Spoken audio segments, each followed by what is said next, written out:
Mehr opajon, tarmoqli marketingdagi faoliyatingiz va oldingi ish jarayonidagi faoliyatingizni farqini va bu tarmoqqa tashrif buyurganingizdan so'ng o'zingizda bo'lgan o'zgarishlarni, olgan bilimlaringiz, anglashlaringiz bilan o'rtoqlashing.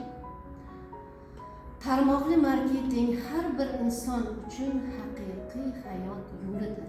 Sababi tarmoqli marketingga kelib, men pedagog bo'lib ishlash jarayonida mutlaq boshqa bilimga ega bo'ldim. Tarmoqli marketingning shunaqa chiroyli sistemaki, inson o'zining kimligini anglaydi, o'ziga ishonadi, pozitiv bo'ladi, yomon g'araz fikrlardan xalos bo'ladi. Birinchi navbatda tarmoqli marketing insonni hamma orzularga erishtiradigan eng chiroyli tarmoq va sistemadir. Shu tarmoqli marketingga kelib, men shu tarmoq sohasida, biznes sohasida ko'plab shu kitoblarni o'qib chiqdim. Shundan hozir men Boy ota va kambag'al ota bir nechta kitoblar, Valeriy Silnikovning Niyatning kuchi degan kitobini o'qib chiqdim. Men shu tarmoqqa kelganimdan yana bir marta xursand bo'lganim, men shu Valeriy Silnikovning Niyatning kuchi kitobini o'qish orqali o'zimda yana ham ishonch, tarmoqli marketingdagi bo'lgan ishimni rivojlantirishga yana ham mehr qo'ydim. Sababi sizga har bir narsaning yaxshi tomonini ko'rsatishni o'rgatdi menga. Mana shu joyda qilayotgan ishingizning har bir ishingizning xayri bor.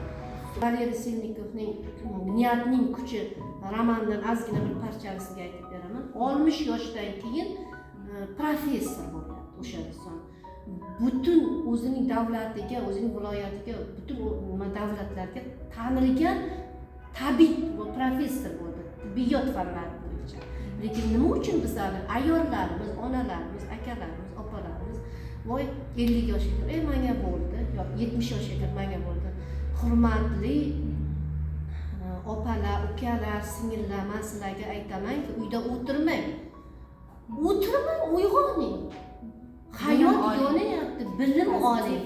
Mana pozitiv fikrlang. Endi 60 yoshdan keyin o'qib, o'rganib professor bo'lyapti-yu, bizlarniki nima bo'ldi? Men o'zimga ishonaman, Mana 50 dan oshayotgan bo'lsam, lekin men shu tarmoqqa kirib juda ko'p bilimga ega bo'ldim. O'zimni oldimga qo'ygan maqsadga erishaman. Bittagina misol keltiringchi opajon, oldin qanday fikrlagansiz, o'sha fikrlash hozir qanday o'zgardi? Oldin tarmoqqa kelmasdan oldin birontasi xafa qilsa o'ylab, siqilib yurardim. Hozir unday emas. Hech kun yig'lab. O'sha meni xafa qildimi, o'shanda ham menga xayr bor, yaxshi tomonini ko'ra olaman.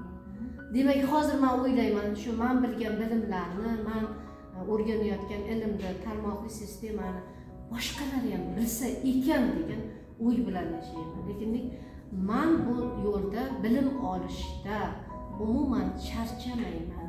Kelinglar birga ishlaymiz. Kimning orzusi, maqsadi bo'lsa, keling. Tarmoqli marketing siz uchun asosiy va go'zal sistema.